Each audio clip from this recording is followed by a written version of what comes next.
1 second. Great. So I'll keep an eye out and look at the attendees and admit them as they come. But in the meantime, welcome to Portland. Yeah. I'm so thrilled to be here. Portland has got to be, I have yet to visit, but for most people I've spoken to, one of the most beautiful places in the United States, especially if you love trees. So we are in the land of green right now. We're joined by 3 presenters. So Rabbi Kosak from Neveh Shalom, and as you hear, he also has a history with the Beth Am community. That's the conservative community there, and it's also the community of Laura, one of our other speakers, Laura Fendel, who can share a little bit. She has a connection to Beth Am for sure, which she can share further as well. But the mother of Raina, Zach, one of the most wonderful people I get to work with at Temple Beth Am. And we're also joined by Diane Fredgant. She is the president of Aura, which also Laura belongs to, which as many of you know, Aura means light, luminosity, warmth, perspective, liveliness, and brightness. And this is a network of Jewish artists, so Northwest Jewish artists. So after we hear from Rabbi Kosak, we will hear from Diane, and she shared with me some images that I'm going to show you that some of the artists put together, and then we'll hear from Laura, and we'll go from there. We were supposed to have a kosher food truck owner, Stephen Goldstein, but unfortunately something came up and he's unable to join us. But maybe if any of you can talk about if you've been there, what it's like, or even some of the Jewish-owned breweries there. So yeah, with that said, I'm going to go ahead and share this travel video, a tourist video, 3-minute clip, just to get a visual of what Portland looks like. I went through probably 30 videos. Hopefully you guys like this one. All right, I'm going to go ahead and share.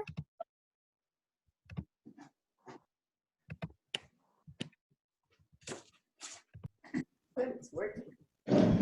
I'm also going to real quick try and mute everybody, because if you're not muted, can you please mute yourself?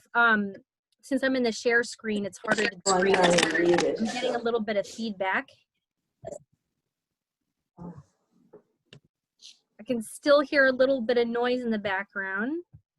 Let me see if I can do this from here. Here we go, mute all. All right. Okay, so let's go ahead. Wave your head if you can hear it, please. 1 second.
Okay.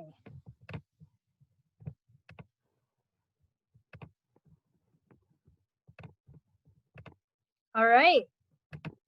So that is a beautiful view of Portland. Um, with that said, let's turn to Rabbi Kosak, who I've heard just the most wonderful things from, and I know you have a lot going on right now, rabbis around the nation, the world. So thank you for taking the time to join us today. Let's hear from you a little bit about the Jewish history there and also what present day Jewish life looks like. Wonderful. So, first of all, I am not the best person to tell about Portland's history because I've only been here 5 years, and Jews in Portland have actually been here since 1849, which is 10 years earlier than the state, right? So we Jews arrived in Portland pre incorporation as an actual American state. There was a guy named Jacob Goldsmith, and he had a dry goods store, which I guess was important back then.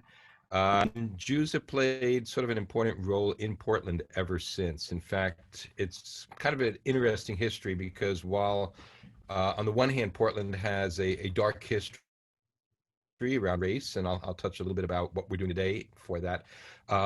Jews often experience less anti-Semitism here than they did in other parts of the country.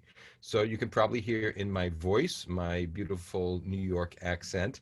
If you're an East Coast Jew, right, you always sort of had a little agita about being Jewish and the pressures and to what degree you were accepted. Even though there were a lot more Jews there, where there was more anti-Semitism. Here, we had Jewish political leaders of all sorts from very early on, and the Jews were very involved in the community. That said, there certainly were things that we're not allowed to be members of certain country clubs. So we started the Tualatin Golf Club, which no longer was the Jewish club. Basically, we started our own club. It was so good, they decided to let us in everywhere else. It's a little bit like a Marx Brothers joke. There are 17 congregations in Portland itself, about 36 in the state or something like that. There are, by some estimates, 45,000 Jews or so in Portland, according to the last population study, which was done over 10 years ago. But in terms of the history, right, there were two main congregations, which were Beth Israel, which is the first and oldest. That's the Reformed congregation. And then there's our congregation, Neveh Shalom, which was started just 10 years after that. And we just ended a year celebrating our 150th anniversary. So Portland Jewishly was defined by sort of three congregations. Rabbi Geller, the third congregation, which I didn't mention, Rabbi Rose of Beth Israel, and Rabbi Joshua Stamfer, also of blessed memory, who just passed over within the last year of Congregation Neveh Shalom. The Jewish community, really, a lot of it was centered downtown, and there were two congregations that formed ours. One was Neve Tzedek, sort of the oasis of righteousness. The other was Ahavei Shalom, lovers of peace. And the old joke, they had a hostile merger. They actually had a very peaceful merger, and the timing was perfect because one of the congregations had lots of young people, and the other congregation had money. Uh, and eminent domain reared its head because the city was going to be reconstructing the freeway, and they needed to relocate. And one of the congregations had a roof collapse. While they were in discussions, we bought the parcel of land where we are now, which was really cow country back then. Now we're in just a regular neighborhood southwest part of Portland, which is a hilly and very beautiful part. The early days of this area, rabbis in America, English-speaking rabbis in America, were really rare, and particularly in the Northwest. And so we actually shared with a different part of California, an early rabbi in San Francisco. He was up here a few years. He went back to San Francisco, back and forth a little bit. And Rabbi Stamfer had done a lot of research to sort of uncover the stories around him. So for a area of the country that was pretty undeveloped at the time. The Jewish connection to Portland is really quite old and really quite vibrant. So I said we have somewhere around 45,000 Jews, depending on how you want to count, stretching throughout the state, through this region, and a lot of congregations. We have a wonderful JCC. We have several Jewish day schools. We have the PJA, Portland Jewish Academy, is the community Jewish day school. We have Mayan, which is the Orthodox Communities Day School, and then Chabad also runs a day school of its own. So for a small little place, we've got a lot going on that education front. Our congregation, Neveh Shalom, has the largest population of students of any of those, with our supplementary school with several hundred students. So it's really pretty remarkable that way. Also, we also have the foundation school, which until Corona, like all this, had about 110 kids who were enrolled in that for early childhood education. Our Jewish Community Center was redone sometime before I got here, maybe 15 years ago, 10 years, I'm not exactly sure. It's state of the art now, very lovely, with Olympic-sized swimming pool. We've got a brand new mikveh, which we had. Our old mikveh was over 100 years old. It was in a house that was crumbling apart in downtown Portland, closer to where we, the Jewish community, were located back when they were Jewish bakers and all those sorts of amenities. A few years back, we sold that house and we built a modern one that's in the heart of the Jewish community, which is located in the southwest quadrant of the city. So there's who is Portland and what is Portland? There's more than one Portland. There's a lot of Portlands. On the one hand, for those who've been in Portland a long time, they're really sort of a meat and potato Portland. They sort of culturally conservative, not politically conservative, but culturally conservative aspect of Portland. And then there are a lot of people who maybe are the reasons that you're here because of the reputation Portland's got, and the people who would show up on an episode of Portlandia, if you've seen that show, that who ask where their chicken was educated before they're willing to eat it. We, in connection to that, we actually have the country's highest per capita number of vegan restaurants. And also in connection with that, we have the lowest number of chain restaurants per capita of anywhere in the country. And you put those two things together and you arrive at the famous Jewish statement, keep Portland Meshuggah, which the non-Jewish world prefers to say, keep Portland weird. And so Portland makes a little bit of a shtick about being unusual. And the quadrants certainly do that. If you go into the southeast and the east side, you will see a culture of ink, by which I mean a lot of tattoos of every sort and people with really large gauged ears. Portland is eclectic. We have more vinyl record stores per capita than any place in the country. There's well over a dozen, and I know because play vinyl, and so it sort of is a fun aspect to this town. So Portlanders really do like to sort of go their own way, and all sorts of interesting things. An interesting music scene, among which this is one of the centers actually for electronic music. And I have a couple of friends who make electronica music using sort of modules that you plug in. It's not really instruments of any sort. I know that I was asked to tell a little bit about some of the things that I've done here in Portland. I'm going to share maybe not the most important, but hopefully maybe one of the more colorful ones. I'm going to step out of the screen for a second. And in my Rabbi, can yep. I share your video of your community? Oh yes, please do. Yeah, let's go do that let's first. Start with. Yeah. I think I know what you're about to show, so let's go ahead and start with what you were on track with. Oh, so I just, in the background, right, you'll see a bunch of guys with motorcycles in front of our synagogue. And you may wonder, how come these ruffians are stationed outside? And so when I was young, I rode a motorcycle for a long time. And when I met my wife, we made our prenuptial, the prenuptial of the impoverished youth. And it went like this. David, you can't have a motorcycle unless it has a permanently affixed sidecar to it. And I was like, fine, then I'm not doing laundry. So that was our prenuptial agreement. And it was on for a long time. And a few years back, I decided to actually fulfill that prenuptial, and I got a motorcycle with a sidecar. I'm going to pull that up in here. This is also right in front of the synagogue. And the reason I got that was because one morning at our daily minyan, a guy named Frank Seiden was there. And he was wearing a motorcycle with a patch on it that said the tribe. And at the end of minyan, he was just there. I went up to him and I said, so what do you scoot on?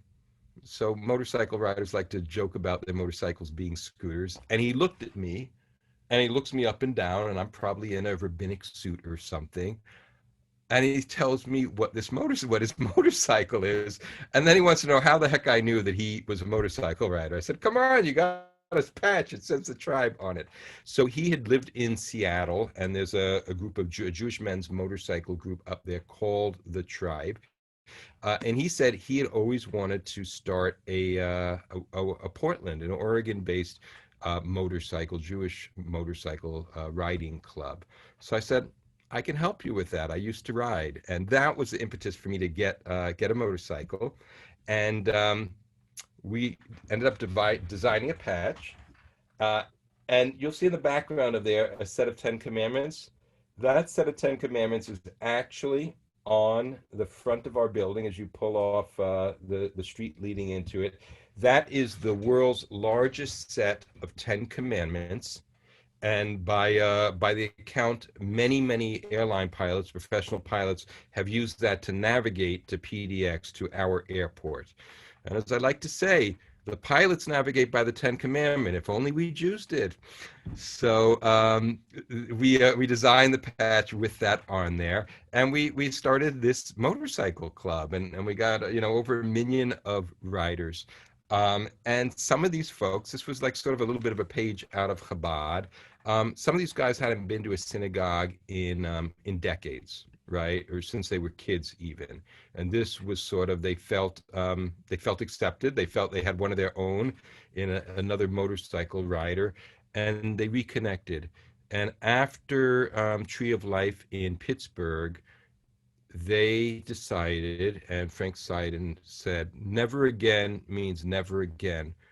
If it's okay with you, Rabbi, we're going to stand guard in front of the synagogue every Shabbos. He's back from Ohio originally, so he had good Ashkenazic, and grew up yeshivish even. So for that full time, basically until shutdown with the Corona, we had a contingent, this honor guard of motorcycles who with their big leather and motorcycles stood outside the synagogue, right? We hired a guard, as all of us have done those sorts of things. But this was this beautiful statement of Jewish identity. And at first, some of my suburban congregants were a little bit nervous, like, what are these swarthy motorcyclists doing outside? And one day I let Frank give the sermon, and I only would let him do it once because he was far funnier than I will ever be. He had everyone in stitches at the time. But it seemed like a very Portland sort of thing, right? Finding your way to be Jewish through sort of your interests. And a little bit later, you'll get to hear from some of the artists of Ora, which is our Jewish Oregon Artists Association as well. So there, the ways that there's so many different ways that we all choose to do Jewish. So that's a little bit just a fun little unique feature that we had and hopefully when we reopen, the guys will come back. I know we're all thinking these days about George Floyd and just the pain of our country, the unfinished business of slavery and of racism and of inequality. And so we've been having a lot of conversations we're having an emergency board, and we've been working on a letter that we're going to send out to the community, God willing, after this final meeting tonight. And one of the reasons it took a long time, longer than some, was that we didn't want it to be just a statement of sentiment, of just the nice sounding sort of platitudes. We wanted the entire board, all the clergy, all the staff to sort of be on with it. And I think we're very close to getting that done. And some of my congregants are probably hearing this for the first time, but it's going to be connected with a year-long series of action, of learning, of uncovering our own implicit bias, which isn't exactly comfortable work for white Jews. And, you know, with social action, Tikkun Olam, today I actually got lined up 12 different African-American faith leaders who will speak once a month in our synagogue on a different Shabbat each month for the year. So we're going to try to do our part. It's a vast piece, and you know, lo lecha hamalacha ligmor, velo ben chorin lehibatam mimenu. Right? We're not going to solve it. We've got 400 years of dark history, and Oregon until the 50s actually had laws in the books against blacks, and blacks really weren't allowed to have property for a long time, or were restricted to a particular neighborhood. And when they finally were beginning to develop wealth and had a neighborhood, there were redlining laws and eminent domain was exerted, and that the very things they were developed were taken around. So with all of Portland's optimism, its quirkiness, its liberal values, we do have a dark aspect to that, which I suppose most places do. And so we as a community have to do our part to try to write a new, better history. And that's the history of the Jewish people as well, right? The center of our story is a covenant that God makes with Abraham, and that Brit Bein HaBitarim, the covenant of the pieces. And God tells Abraham right in the beginning, you're going to be slaves, but you're also going to inherit the land of Canaan. So we're all trying to get to the promised land. We're all trying to find a little bit more freedom. And if you come up and visit us in Portland, you'll find a lot of freedom, a lot of wonderful activities happening here. And like the rest of America, we're still building the promised land that we all want to come to.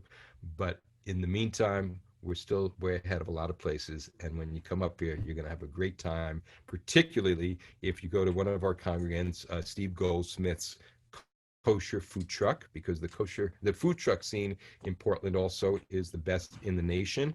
And Steve and I met a bunch of times, because before I was a rabbi, I was a chef, and he was actually a dean at a school, and colleges changed, and he found himself out of work and needed to, you know, make parnasa, have a livelihood. So we had discussions. I provided him the background I knew. I helped him make the connection with the kosher certifying agency that we have up here. And lo and behold, we have Holy Smokes Righteous Eats Pacific Northwest kosher barbecue. And you can get a great brisket sandwich, fried chicken, a whole bunch of different really tasty eats there. So come on up, visit us. We'll also show you what great coffee we have here as well. And I know there's a lot of other people who are going to speak, so I will just say adieu. I'll hang out for about 10 more minutes, and I have unfortunately have to run off to some other things. Okay, so are there any kosher restaurants? I was going to show your video just real quick, and then maybe we'll have Mm-hmm. time for you to answer one or two questions, if that's okay. Or maybe I can stop it. I'm not sure how long the video is. I just need to look one more time. Just I want to be yeah, we'll cut it off halfway, just because I would prefer for there to be some questions, and I want them to see part of the video for sure. So in the meantime, I'm going to share this for 3 minutes. And while you're watching, if you know some of you want to come up with some questions, then last, you know, however much time permits. So we'll do this real quick.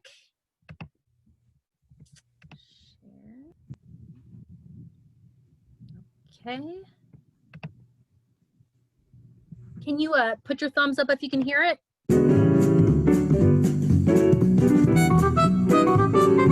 Shalom. Hi, I'm Rabbi Posman, one of the rabbis here at Congregation Neveh Shalom, and I wanted to walk you through what it'll be like when you come here for a bar mitzvah, bat mitzvah, or any other occasion to celebrate with us. Your first stop will be stopping right here at the gate. with our sign-in sheet. This board will tell you everything you need to know, and here will be the locations of services and a map to help get you to where you want to get started. So come with me, let's go. If you're coming to services for something like Tat Shabbat or downstairs Minyan, come in and go to the doors marked for Zaydel Chapel. They're off to your right. If you're here for Friday night services, those are usually in the Stamford Chapel. And on Saturday morning, if it's not a downstairs Minyan week, you'll want to go either to Stamford Chapel or the main sanctuary. You'll notice the restrooms are located by Stamford Chapel, as well as this place to hang your coat here or by the sanctuary. We also ask that that's when you turn off your cell phone. It's our custom not to use electricity on our Sabbath, on Shabbat, and so we ask that there are no electronics in our services.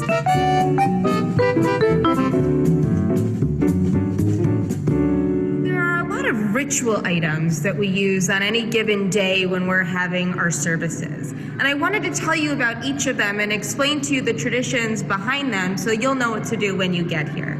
The first is a kippah. We have a lot of different kinds of kippot. The one that I wear is beaded and a little bit girly. There are different colors, often. I'm fast forwarding it to customs that we sanctuary. follow. Whenever the congregation stands up or sits down, that's a good time for you to follow suit. We always stand when the ark, the Aron Kodesh, that big closet-looking thing in the middle up there, is open. And whenever the Torah is standing up, we also stand up. In general, the rabbi or service leader will tell you when to stand or sit. One other. All right. With that said, and in hopes of getting in some questions, first I just want to say Raina, who is on this call, she's from Portland. Her mom is Laura. Where are you, Raina? I'm sorry to call you out right now, but isn't that video fantastic? We should do something like that for Beth Am, where we can highlight all the different services that are happening and where. Okay, you guys have the wheels turning. Anyway, with that said, does anybody have any questions for the rabbi? Leah, can you just show us the 10 commandments that he was talking about before you end that video? Sure. 1 second. Thank you. Okay. While he's pulling that up, the 10 Commandments are there because when Rabbi Stamford, when this was being built, he had only one instruction to the architect. He said, "I want this to be a recognizable Jewish building," which, by the way, back then for many Jews was not the most comfortable thing. You know, part of the American Jewish experience is learning how to hide your identity, and I think some younger Jews maybe are discovering that again with the unfortunate increase of anti-Semitism. But the architect ran with that idea, and they came up with this huge set of 10 Commandments. So let's hope we can find it. Candy. They're soft, although if thrown with enough force, they are a little bit harmful. So make sure if you're given a candy to throw when the rabbi tells you to gently toss them underhand to shower with joy and sweetness those who were celebrating that morning. It's almost noon. Service times can vary, whether you're here on a Friday night or a Saturday morning and what's happening during the service. On Friday night, services start at 6:15 and usually go about an hour. It's really best to get here as close to the beginning of services as you can. All right, I'm not entirely sure where the 10 commandments are listed on there. I will put the link to this video in the chat section, so if you want to look at it afterwards, please do. And in the meantime, does anybody have any questions for the rabbi? Keeping an eye out. Okay. Well, with that said, I think you did an amazing job touching upon all the different points. We do have one question. Stuart Sloan. Oh, well, Esther Ceylon or Ceylon wants to know if there are any. Yeah, she wants to know if there are any kosher restaurants in town. Hi, Esther. I see you there now on my screen. So we have the kosher food truck. We also at the Middleman Jewish Community Center, there is a a dairy cafe that the main kosher caterer in town, Alan Levine of Century Catering, runs, and BCE, before Corona, everywhere.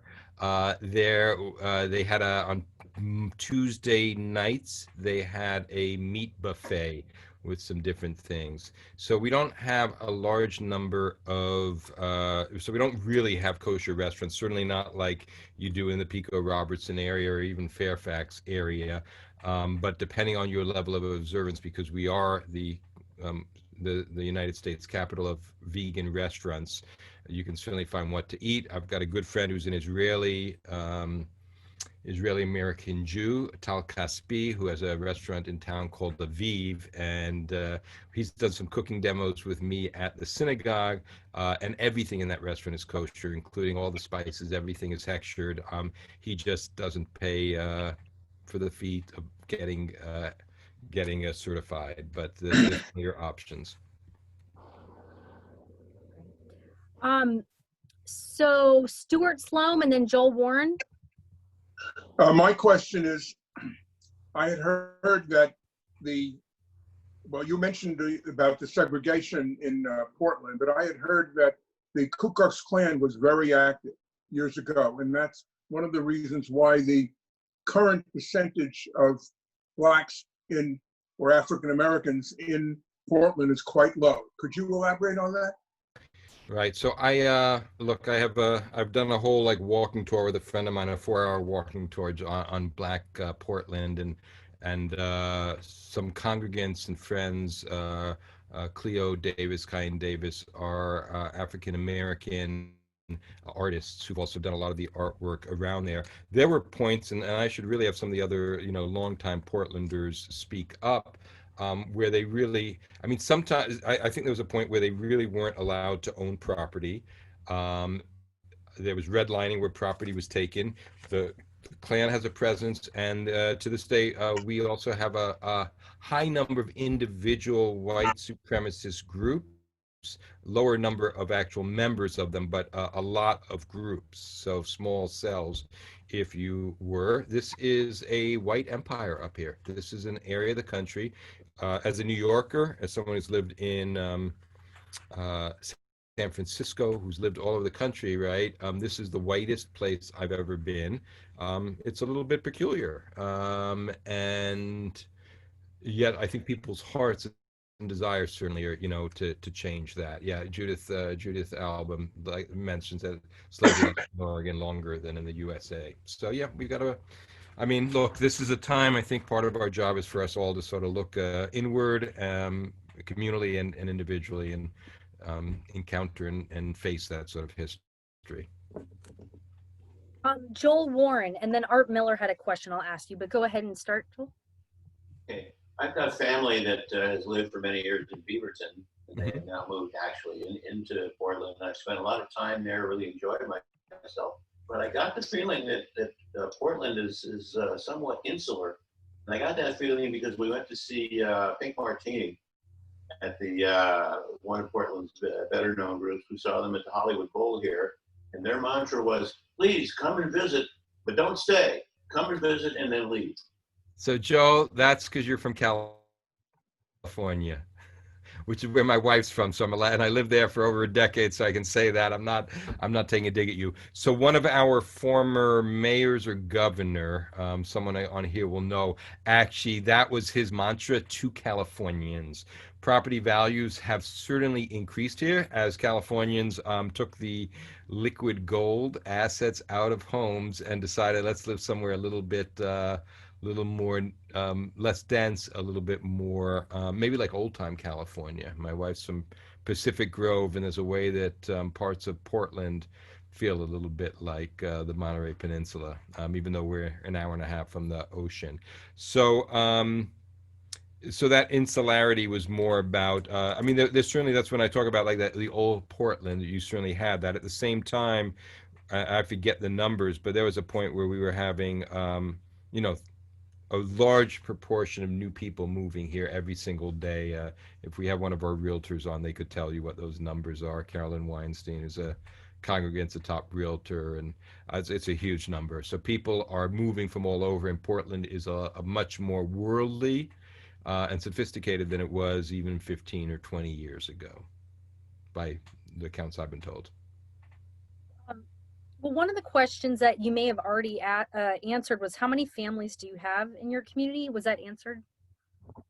No, we didn't. I don't think we answered that. I sort of gave the thing. So we have about 840 family units, which makes us, I believe, the largest conservative congregation north of LA and west of Minneapolis.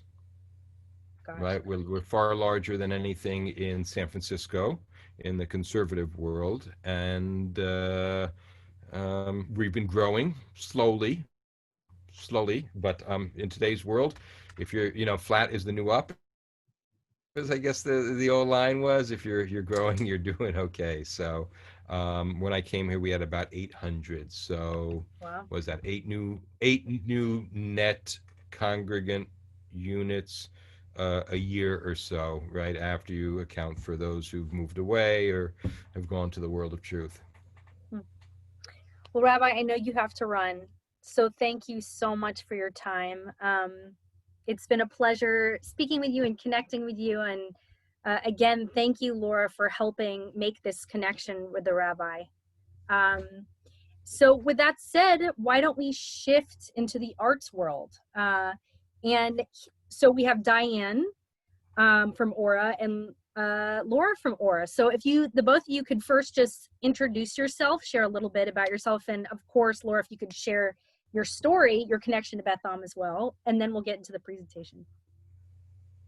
So Diane, if you don't mind. I'm unmuted. You can hear me? Yes. Okay. Hi, everybody. My name is Diane Fredgant. I am the president of Aura, which is Northwest Jewish Artists. I personally am a silk painter. I make custom talit, challah covers, wall hangings. I've done a big art installation, a modern mishkan. So I also have a history of sculpting in stone. So that's me. Lori, what do you want to talk about what you do? Sure. Am I on? Yes, you are. Okay. Hello, everybody in LA. I grew up in the Valley and lived there until 1969. And my husband and I grew up, my husband and I got married at Beth Am with Rabbi Silverman. And my grandparents, my aunts and uncles, they all lived in that same area between La Cienega and Pico, and that's where my daughter and son-in-law and their kids live. And you might also know my nephew, Rabbi Joe Menashe, who runs Camp Ramah there. So I'm very familiar with the Beth Am community. We came here shortly after we got married, and I taught in Beaverton for 30 years, and then I did interior design for 8 years, and then I got into my own fiber arts and sculptures. So that's just a little bit about me. Wonderful. Do you mind just sharing how talented your family is, your immediate family? Just in the arts. You're asking me what? Yeah, do you mind just sharing? You have a very talented family, if you don't mind just. Sure. Our son lives in Seattle. He is a jazz musician. He plays saxophone, and he also does incredible art. And then Raina is an opera singer and sings with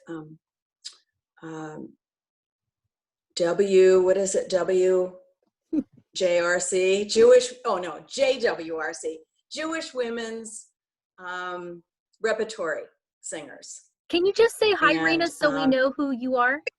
Hi. Hi, Raina. If Here you are. If you're from Beth Am, You probably don't know my face because I work in the Betham office and I work very, very, very much behind the scenes. So now you see my face, and that's my mom who's speaking. Yeah, you could show your chuppah centerpiece. Oh, I could. I Yes. could move my camera. I could do that. So, and my husband, oh, I forgot about him. He plays jazz piano. He's been on the radio for close to 30 years, and he has a collection of probably 7,500 CDs and records. Wow. All jazz, only jazz. And he also produces jazz piano concerts, which are now on hold until Corona's finished. So what you're seeing behind Raina is the centerpiece of a chuppah that I made. And at nighttime, the Hebrew letters kind of disappear and they come back in the morning light. And their names are on there, the date of their wedding, and so forth. Wonderful. So why don't we hear a little, because it was funny because I gave Raina all the PR for the lineup of the speakers and I listed Aura and she's like, my mom's a part of that. I was like, perfect. Okay, great. So let's hear a bit from Diane, who is the president, about Aura, about the network, and then we'll show some work. And then Laura, if you wanted to share anything else, go ahead and start with you, Diane. Okay. I do want to say that I lived in LA for 15 years and worked in advertising and got married in LA by Rabbi Schulweis. Okay. So I do have an LA connection. Aura started as 10 artists getting together and talking in someone's living room about what is Jewish art. Just trying to figure out, you know, we come from different backgrounds. What is Jewish art? We didn't really come up with an answer for that, but, well, or that it's everything. Jewish art. We are the Jewish artists creating art, so in that way it is Jewish, even if it doesn't have the Jewish theme, the traditional Jewish theme.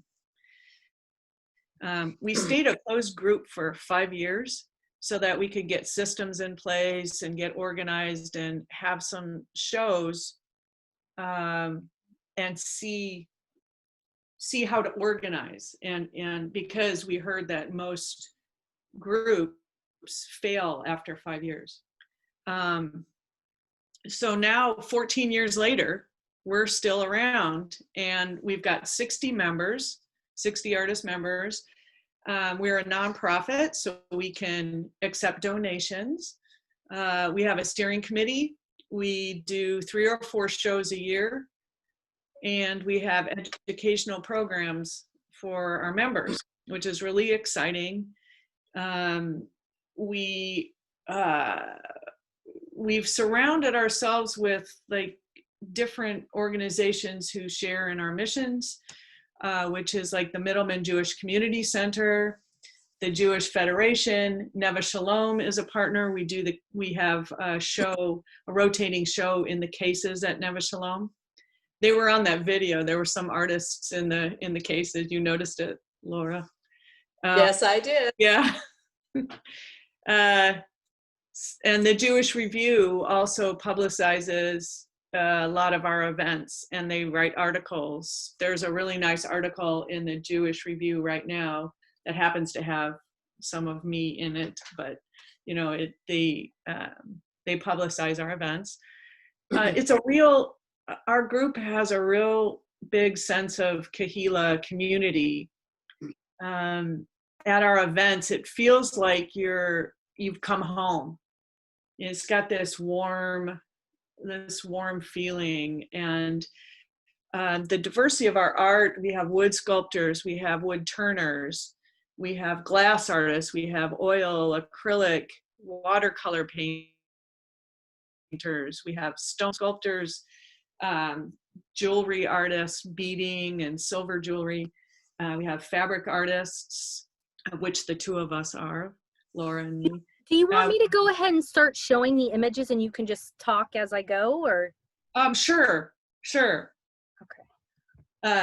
We have mosaic artists, and we also we have wonderful critique groups, and people have really bonded within these critique groups. It's if you come up against an issue with your art, or if you want to get inspired and you need a little bit of help, these groups are wonderful for that. We also do the educational segment is amazing. We have youth outreach and mentoring as part of our program. During our fall big show, Celebration of Art, we have an area for residents of the Roschnitzer Manor. It's an assisted living center. They show their artwork at our shows. And it's just a great group of Jewish artists empowering ourselves and helping our members to get their work out there, to show what is Jewish art and to sell art. Can you share with us, what is this medium right here? Is this silk or? Yeah, it's silk. So like for me, when I'm making a talit, this is a challah cover. When I'm making a talit or something custom, I sit with the person who's receiving the talit and we talk about their idea of their spirituality. And then I start seeing pictures in my head as they're talking, and I do a drawing. This was for a rabbi on the East Coast. He was retiring and his congregation wanted to give him a piece. So the community coming together and the symbolism of the tree. And so it's an amazing process for me to go through. It's very humbling.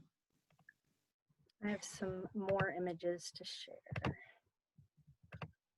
Yeah, I sent you a bunch from the Aura group. Those were mine, but. And what is this? So this is a painting. Is this watercolors? What is this? That's an oil painting. Okay, yeah. No, that's oil paint. Amazing. Diane Russell, she does a lot of jazz musicians. She does portraits. Really, really amazing. This is watercolor, right? That's watercolor. That's the elder. Is this in Jerusalem or? Yes. I believe that is, yeah. She lived there for a while, recently. Beautiful.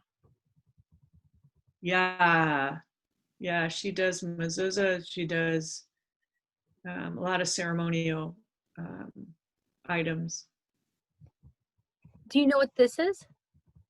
Yeah, this is Stu Luxembourg. He does metal work. He does all kinds of metal work. Those are bells. So he has to manually go up and pull every single one. Like, how does this work? We're getting a limited view. Oh, these are just things that he sells, that he creates and sells. It's just one of the many items that he has for sale. He does. He was hired by one of the cities here to create a giant pumpkin. It was probably 12 feet high. It was huge. It was huge. Wow. So he does a lot of commission work as well. Cool. And what is this? That's a necklace. That's glass. Diane Mogline. Nice. And then this. And this is pen and ink, Roz Kane. Wow.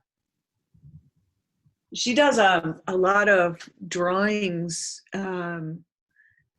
pencil drawings of trains. Yeah, she's pretty amazing.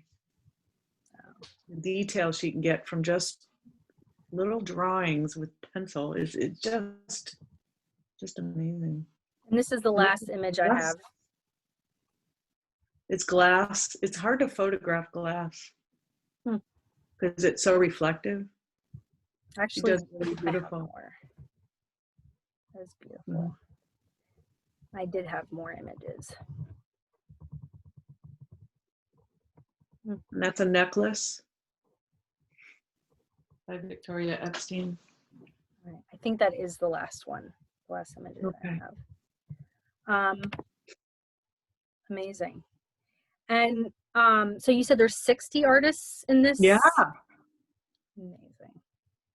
And do you have an actual space where you come together, or? Well, we do have all member meetings. Like we just had our all member meeting not that long last month, and we did a Zoom all member meeting, which was very odd. It's really fun to get together. We have so a lot of the times we'll get together in one of the rooms at Neveh Shalom. That we have members at every shul in town, basically. So it's part of a network. It's amazing to have so many members in different Jewish communities, and I think that for some of our Jewish members, they're the only Jewish organization they belong to. So we don't have our own space per se. Yeah, someone asked who the glass artist was. I believe you might have answered that already. The one with the disc is Brana Ritchie. If you go on our website, we have a website that's northwestjewishartists.org. If you go onto that website and hit artists, you can see the list of all the artists, and everybody has a photograph up of the type of work that they do, and you can contact the artist if you're interested. Gotcha. And Laura, did you mention to me you were involved in some of the artwork at the synagogue? Yes.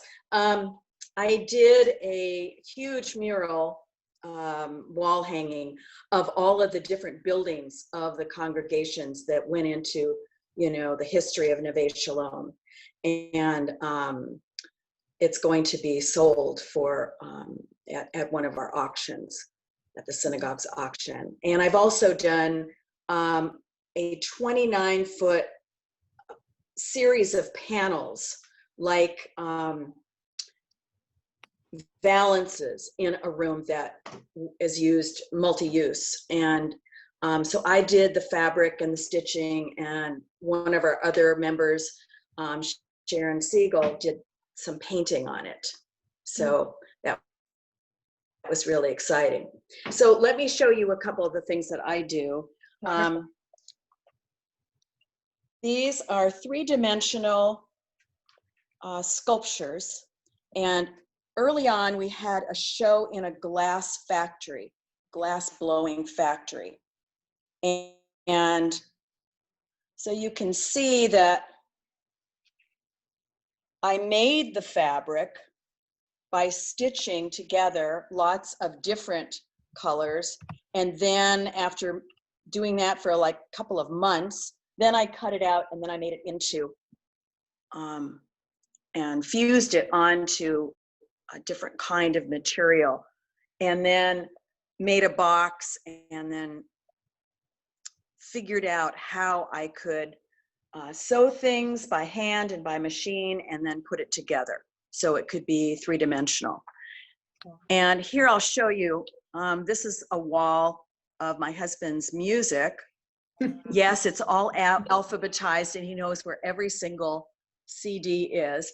And then at the top, you can see a piece, was one of my first pieces of Oscar Peterson, jazz pianist. And it's three-dimensional also, stuffed from behind. And here is a small sculpture.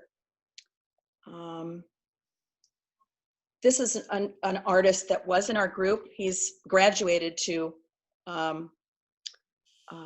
galleries and so forth. He was in Aura. And then I'm going to show you another three-dimensional piece,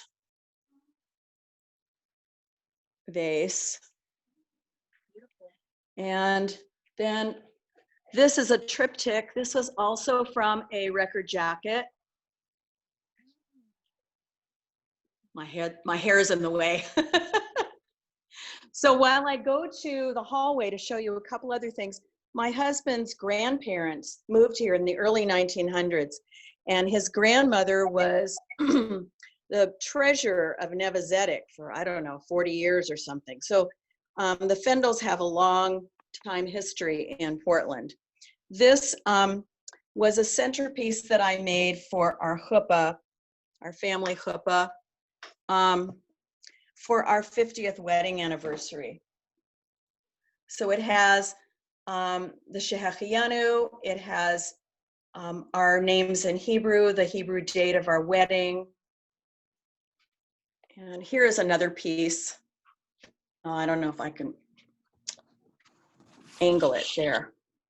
Wall hanging. This was in a show in Jerusalem.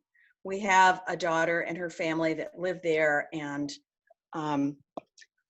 some of my pieces went there and were in 2 different shows in Jerusalem.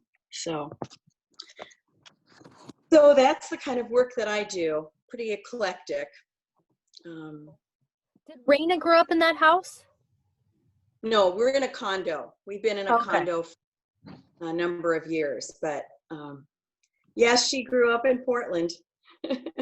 Well, I think it's so cool that we didn't expect that part of today's virtual tour would be of Raina's parents' home, which is super cool. And as someone said, there is nothing more interesting than the home of an artist. So thank you for sharing that with us.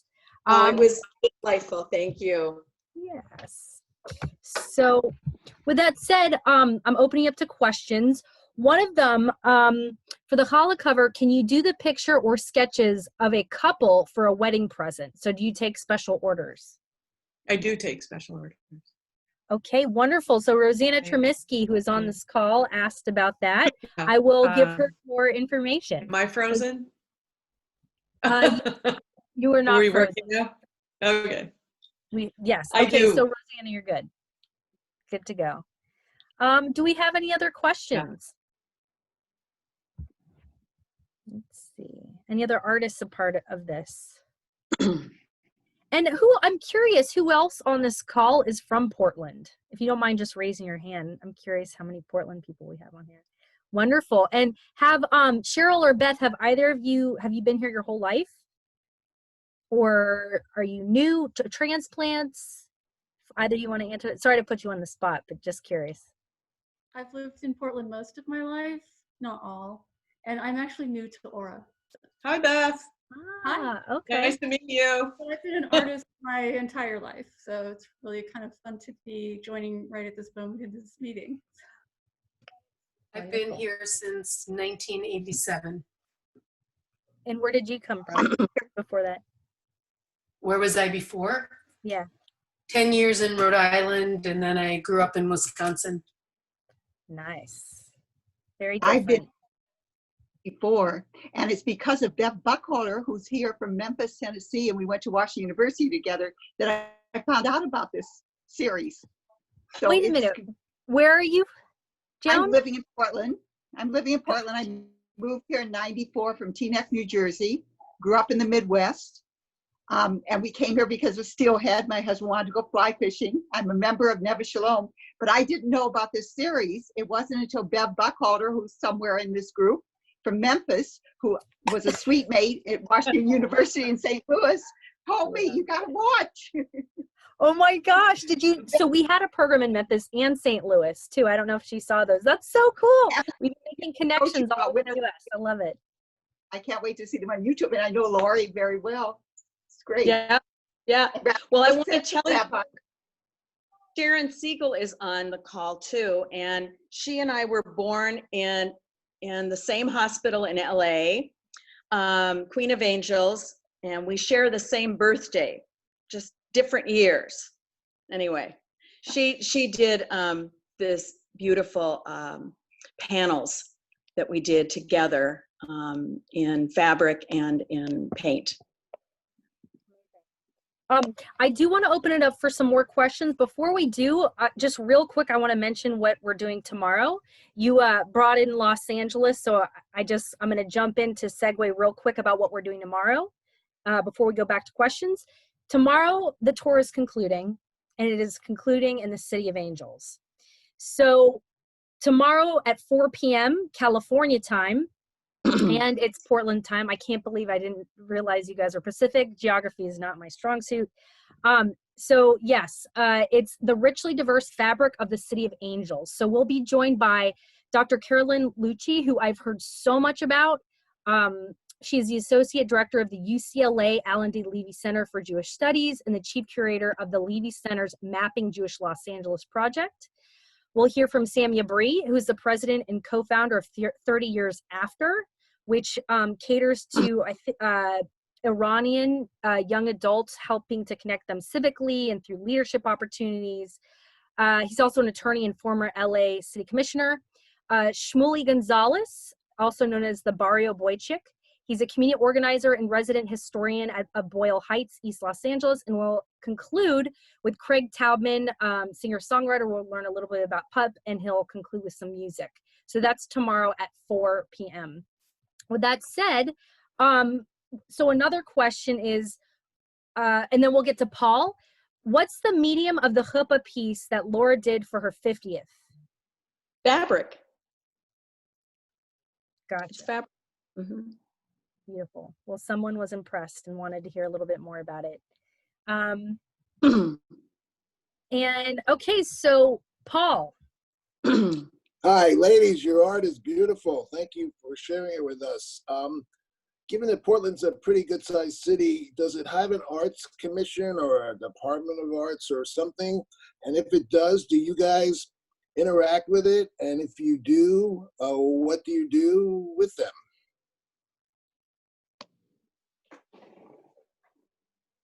Well, Diane? There's RAC. There is an organization.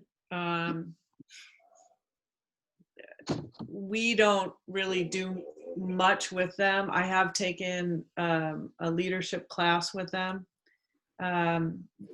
They offer a lot in a lot of communities.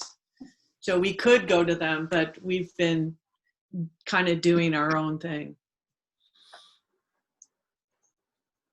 So do we have any other questions?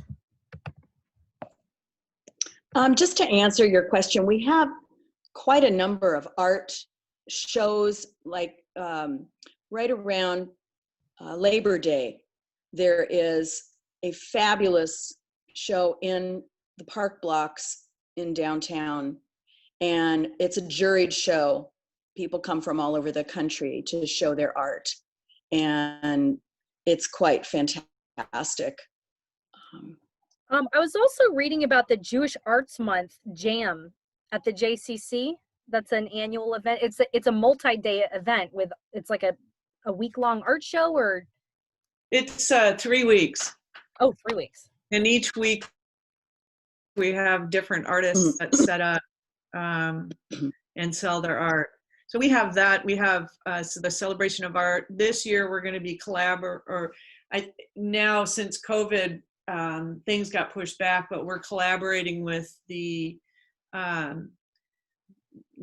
Portland Opera, where they're going to be doing the Diary of Anne Frank and Jake Heggie's 2007 opera for a look or a touch. It's a homosexual experience of the Holocaust. We're going to be doing artwork to go along with those operas.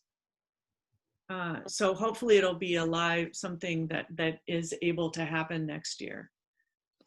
Yeah.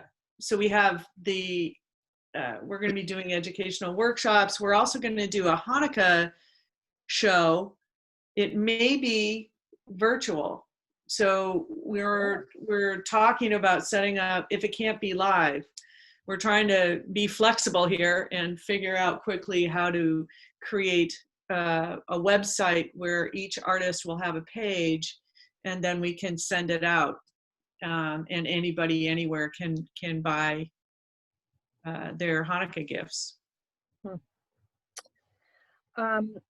Are you interested in connecting to Jewish artists in other parts of the country?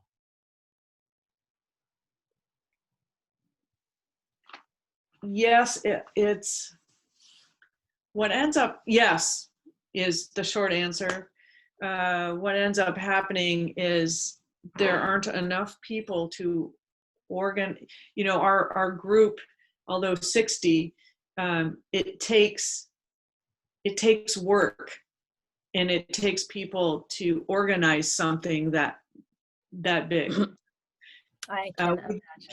People individually will reach out, but as an organization, we keep trying to move it out, but it just takes somebody taking the reins and doing that.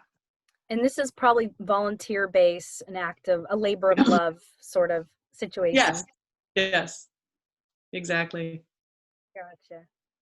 Well, thank you so much to the two of you. And Laura, it's been such a pleasure connecting to you. I see why Raina is such a gem. You are a gem. Your family's amazing. And Diane, thank you for sending all the images and for spearheading this amazing program. So I posted the link to the website on here if you want to check it out. And is the artist's contact information on there as well if anybody wants to follow up and purchase some artwork? It is. Great. Yeah. Okay, cool. That'd be great. All Thank right. you, Los Angeles. Yay. This is a wonderful show. I mean, this is a wonderful tour that you're doing. Thank you. It's been fun connecting with Jews all over the United States, and everyone such as yourself has been so warm and excited to participate. It's been such, especially at this time for me, to be able to travel from your seat, from your computer, even though you really can't go anywhere. It's been quite refreshing. So. And you're giving that gift to your whole community. Yes, and everyone is in our community, and whomever else wants to join. People on here who are not from LA, if you want to join us tomorrow, we'd love to share LA with you. So, thank you. And then those who live in LA, you get more in-depth understanding of the Jewish history, because Dr. Lucci is apparently incredible. So anyway, with that said, everybody go get some dinner. Enjoy the rest of your evening, and we'll see you tomorrow at 4 p.m. Thank you. Thank you.